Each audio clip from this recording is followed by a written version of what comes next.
there was a new study released, I think yesterday, New Zealand time. Let's bring it up on the screen. Talking about long COVID, it found that 3 in 4 people who were hospitalized with coronavirus reported experiencing at least one long-term COVID symptom, which varied depending on which variant they caught. The research found that 76% reported at least one persistent symptom. 37% were chronic fatigue, 37% were shortness of breath. 36% were chronic fatigue.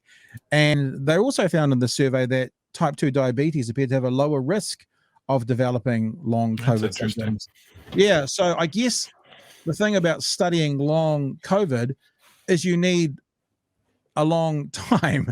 It's like the results can't come out the day after COVID exists. And I guess what we're finding is, like, now we are being taught and told about what's happening with COVID, what's happening with long COVID. And we're going to invite into the show Dr. Anna Brooks from the University of Auckland. Her current research, if we want to get an expert, Chewy, her current research is COVID-19 and the post-viral condition, long COVID. Who could be better to talk to about this than Dr. Anna Brooks? Dr. Brooks, thanks for joining us this morning. I appreciate your time. Thanks for having me. Yeah, no, I love it, man. So tell us, this research that came out yesterday, one of the also findings that we didn't talk about was the actual headline that women are twice as likely to be affected as men by long COVID. What do you want to you can just speak to the study that came out. What have you, because it's not your study, but you're an expert in looking into these things. What did you learn from it? Were there things that were shocking to you that we need to know about? Yeah, so, I mean, as you've just mentioned, we need a lot of time post-COVID, to launch these studies and understand, what it all means. And so we've learned a lot from each of the different variants and, and what sort of comes from that.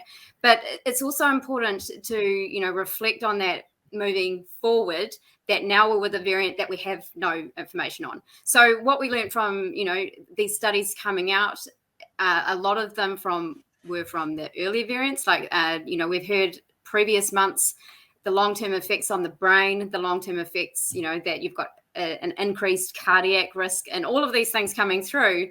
A lot of those studies were from the first variant, or even at a time where we weren't vaccinated. So as we move forward, we always have to reflect on these studies to sort of see, what can we learn from this study, but also what do we still not know about our current situation. And that's really, really important. And in many aspects. For example, we knew that the vaccination reduced your risks of long COVID from Delta, but we don't know what your risk profile looks like with when you're fully vaccinated, fully boosted, you get Omicron. We have no data on how many people are going to get long COVID because it only kicked off late November. Yeah. And look, I one of the things we've been doing in the show a lot is sort of the philosophy of leading a horse to water. I mean, we can't make them drink. We can't say, you should accept the science. But whilst we're talking about this, in the same article from News Hub, they listed some of the common long COVID, I can say side effects, symptoms. Yeah. And while we're talking about it, I just wanted to put this out there. Like, long COVID symptoms include fatigue, shortness of breath, a cough, low mood, headaches, difficulty concentrating, cognitive impairment or brain fog, chest pain, joint pain, muscles aches and pains, muscle weakness, ongoing changes to smell or taste, fast beating or a pounding heart, and sleep disturbances. So once again, under that auspice of leading a horse to water, that doesn't sound like something that is quote unquote just a cold, because I've never heard of just a cold that can do any of these things. Can I ask you as well, from your research and from what we're finding out, long COVID, obviously it describes a length. Do we know the length yet? Like, could someone have headaches, difficulty concentrating for 3 months, 6 months, 12 months for the rest of their lives? Do we have any data on that? We absolutely know that, yes, people can recover. So just like you've described, you might have these symptoms for 3 months, for 6 months, for a year, or maybe longer. But what we're sort of hearing, especially working with the international patient groups, many here we are 2 years post-infection, and they have not recovered. And some people are getting worse in their symptoms.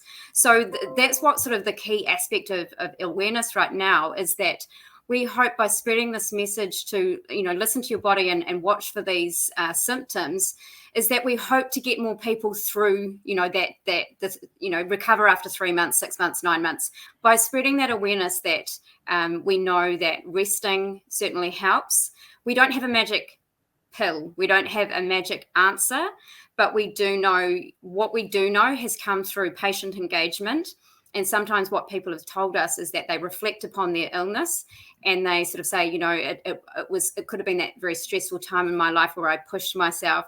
People who recognize those symptoms, like you're overtired, but, and tired is not really the right description here, but that's, a hint. Even if you're a little bit more tired, that could start escalating into this extreme debilitating fatigue. Fatigue doesn't mean just a bit tired, but once you start to notice those symptoms that, going back to your normal activities, you're not feeling the same, then that's a warning sign to take it easy. And we hope that if you take it easy, you may be one of those people that recover at 3 months, 6 months, a year. So it's a very difficult condition to sort of walk your way through, because we don't have enough information, because internationally, or around the world, there's been very little spotlight on this condition, because it's all about the infection itself and the contagious part.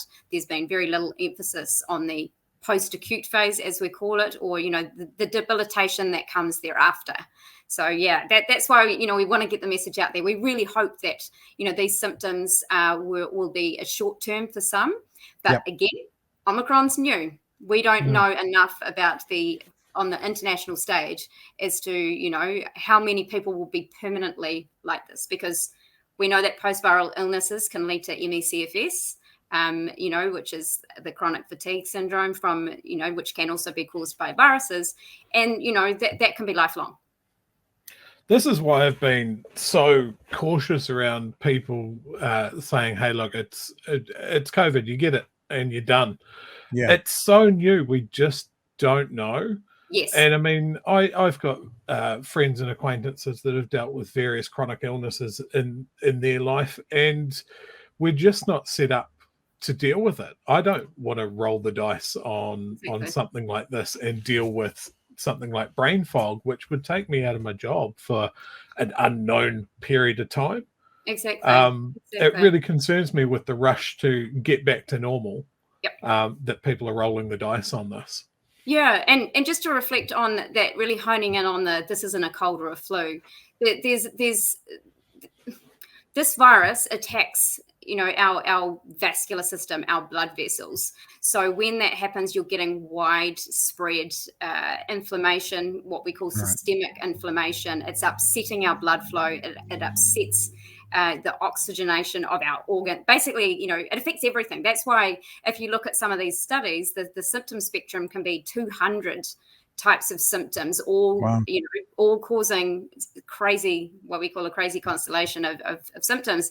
But the top ones there are this debilitating fatigue and neurodysfunction, where you'll forget something, or you can't gather your thoughts. And absolutely, this is going to affect people in their jobs and their general livelihood, their engagement with their family relationships.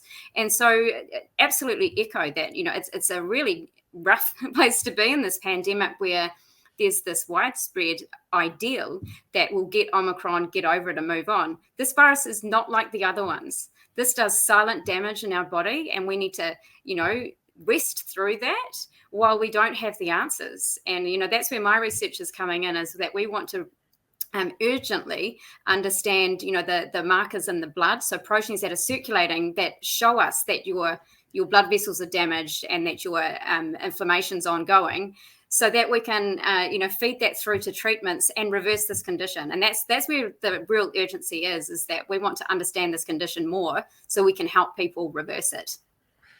I like, when my kids were growing up, they learnt by song a lot, and it was a good way for things to stick in their head. I'm wondering, after hearing you talking, that we should go back to that old kids poem, Here Comes Another One, not like the other ones, that might be a better advertising campaign, because Yeah. what you're saying is exactly it. I mean, just to jumping back to what Chewy just said, and also something that was said before, you were talking about kind of the infection and the death rate has been where all the media attention has been. But this is what we've been saying for the whole time. This is, I think, our 5th or 6th weeks. We haven't been around for long. But what we've been saying the whole time is, those stats don't look into the number of people and specifically around long COVID.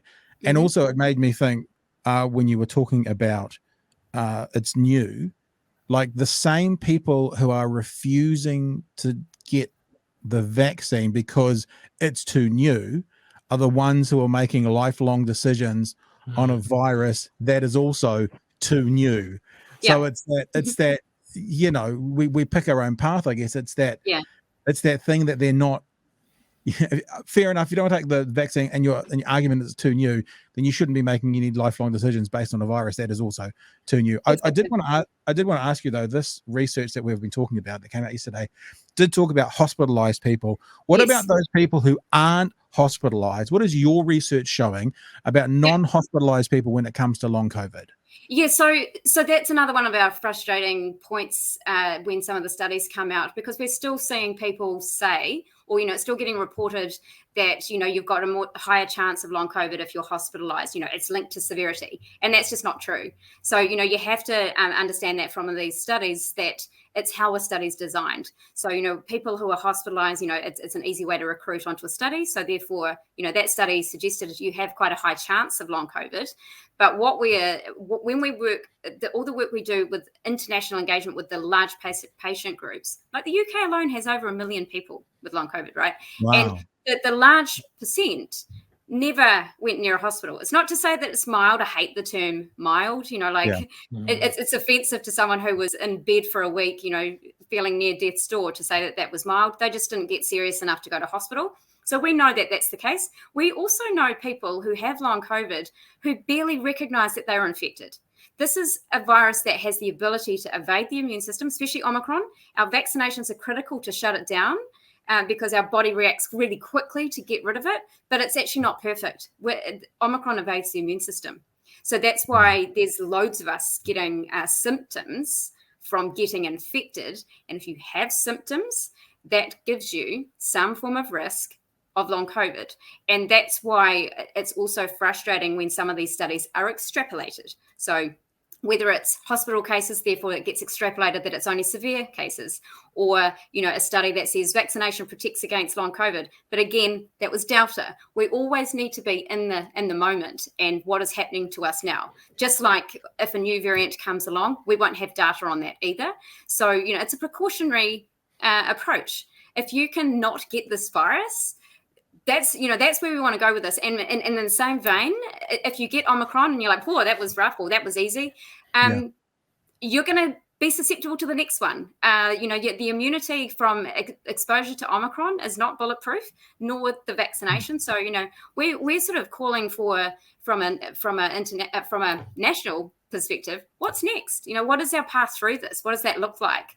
And I think a big part of our future needs to be mitigation, like as in masking, clean air, and all that sort of stuff, not just a magic injection and therefore you're bulletproof, because we need everything. We need to protect vulnerable people, and so it's kind of a what's next. Where's our path through this? What happens when the next variant comes along? Hey, look, just echoing what you've said about not getting it is the best. I 100% agree with you. And I guess speaking back to what Chewy said earlier as well about people saying, let's just get out and get on with it. And other people kind of saying everyone's going to get it. At the moment, about 10% of the country has had it. 500,000 cases, yeah? And I think Michael Baker said in the last couple of weeks, probably only half the number of people who will get it have had it. Now, that means maybe 1 million New Zealanders. That's 20% of the population. That means we should have an expectation that 80% of us don't get this. So actually, if you look at the numbers, and look, you're the doctor here, Dr. Brooks, correct me if I'm wrong, but if you look at the numbers, our expectation should be we only have a 20% chance of getting this. We should be trying to accept the 80% chance that we have an 80% chance that we won't, and try and be in that sector rather than throwing our hands up in the air. And for some reason, the narrative going around that everyone's going to get this, so let's just get on with it. Well, you have to remember with those numbers and the narrative there is that the virus requires a vector. It requires a human, right? So to be part of the 80% who don't get this, you might be the lucky one who goes, "Woo, I'm vaccinated, no mask, look at me," and you get you get exposed and you didn't get it, and great, that's you're in that category. But really, to be part of the 80%, that's not going to be me. I'm going to be in my mask. I'm going to be being cautious to not get this virus. So yeah, it's a numbers game for some people who get exposed, don't get it. And we know that, like everyone knows a family where the virus has come through the door. Some people get it bad, some people don't get it, some people don't test positive. That's the crazy thing about our immune systems. If we could do a test and tell you who's got a bulletproof immune system and who does a great job of it, amazing. But we don't have those tools, because the immune system is ridiculously complex, even for those of us that study it. We're just like you guys, we're like completely complex beings. So yeah, I totally agree in the context of we don't have to be in the group that gets this, but for 20% of the population to get it, you have to be that vector that is exposed. You have to be out there and either you have to be exposed to be in that group. Equally, to be in the non-exposed group, you're either lucky or you're protecting yourself. All right. I've got one more question for you, but Chewy, you've got anything else you want to wrap with Dr. Brooks before I ask my last question? I was just thinking how remarkable it is that our initial advice going into this of maintain distance, wear masks, is still a really important linchpin of keeping ourselves safe. Mm-hmm. How good is that? Yeah, exactly. And But this is, I guess, we're in a precarious point here in the sense that, winter's knocking on the door, right? Winter's coming. We're welcoming in, people through our borders soon. We're going to welcome back all the other great germs that, we've kept out. So we're going to get the flu season. We're going to get the RSV season. We're going to get all those things through our borders again. And so, and that's going to be even worse, right? We're going to be like, have I got COVID? Have I got the flu? What's happening? And at the same time, you're going to get this barrage. So if we do have, if we start normalizing wearing masks and wanting to not get sick, then that's only a good place to be, right? We want to normalize this. And it's disheartening hearing in some countries where their restrictions have dropped so much that then you get attacked for being protected. You don't have to wear a mask anymore, right? Is kind of the tone of what's happening. Like, oh, look at that weirdo. They're wearing a mask. They're crazy here. So I really hope that doesn't come to that here in New Zealand, and that we're proud to protect against infection, that we're proud to stand up for our health, because, this Omicron is experimental, because we won't see a study like that was launched yesterday, or, we won't see the answers about what's happening with Omicron. The only way we get answers at the moment is through our direct links, to international research groups who are telling us what's happening. Or, my inbox is flooded at the moment of people post-Omicron. We're hardly post-Omicron, right? We're in Omicron. And these people coming forward are 1 week, 2 weeks out, or 3 weeks out. And, and that's not even the definition of long COVID, but I'm certainly welcoming, contact to me so that we can track people. So we here in New Zealand can understand how many of you have, a rubbish time, you're fatigued, you can't think straight for a month. And then you're like, I rested my way through that and now I'm good. We need that information. We really need to understand. So therefore we can learn from that, right? So, that's why it's a tough message of resting. It's like, what does the resting mean? But, some people will get the virus, have 24 hours and go, whoo, that was fine. I nailed it. And that's cool. We're not about scaremongering saying that everyone's going to get long COVID. It's just knowing that this condition's there. And if you feel those fatiguey things, if you're shortness of breath, if you can't walk to the letterbox and back and you're like, hey, this is fine. Listen to that. Because this virus is not a flu. It is not the cold. It has done some damage that needs time to heal. You've kind of just started to answer my last question. My last question was, we do talk about this a lot, and we do talk about what could happen if you get COVID when it comes to things like long COVID or worse. Mm-hmm. But what I haven't done yet, and maybe it's to the detriment of our content, is gone, what I don't want to do is freak people the fuck out who Yes. get COVID and then go, oh my God, I'm going to be sick for 2 years because of all the stuff we've been hearing about to do with long COVID. So I was thinking maybe we could just finish. You've sort of started it. You might have just done it entirely, but is there anything from your research that you can offer to people who either have had or will get COVID to actually bring, like I'm a rational person and a logical person that will bring like a statistical understanding of if we've got it, the chances are we're not going to end up with this, but still knowing it's out there. Yeah, and absolutely right. Like I know that it's always been a balance with awareness that we don't want to scaremonger, but what we are hearing again on the international stage is the amount of, especially young people who are hear the bulletproof vaccination. Woo, I'm fine. When people are joining support groups with long COVID and they say nobody warned me. That is heartbreaking because we've been talking about this for well over a year and a half, and we don't want the person to not know that long COVID's a risk. So awareness is everything. So absolutely. And this has sort of been hard to articulate in some ways, especially, in the media, some of the stories I've been talking to, where, first of all, it was rest and you won't get long COVID, and then it was exercise and you'll get it. Neither of those two things are true. What you need, what happens here is that if you do recognize that, you did not bounce back after your infection, just, take a precautionary note that, take it easy. I've heard from athletes who would say minimum take 6 weeks off. Wow. Or and another one who is 2 years, never recovered, he said, I'd take 3 months off. If I could have my life back, I would have taken 3 months off. And athletes are hard, right? Because, it's a mental, it's both a mental challenge and a body challenge to actually listen to your body and not go exercise. So it's a hard thing to put a number on. And because we don't have data on that. So absolutely. I guess the message there is if you get Omicron and like I explained, it lasted 24 hours, you were a bit rubbish, but you don't feel a thing, you're just back to normal, then, you're probably fine. And we know, that there's a large proportion of people that's the case. So when you start to sort of enter that, the sort of symptomology where you were sick for a week, your body, you didn't go to hospital, so you fought it off. But you did fight it. So the virus was in you. It was causing some damage and your body nailed it, kicked it out, and you're recovered. But it's those people that really need to be cautious and listening to your body. And again, I will say from previous waves, we know people recovered from that. It may have taken 3 months, 6 months, or a year. It's more I think some of the earlier studies sort of suggested that if you get out to 12 months and you're still, not recovered and your symptoms start to escalate, because it's cyclical as well. It can be, you could have various symptoms and then suddenly something else weird starts happening.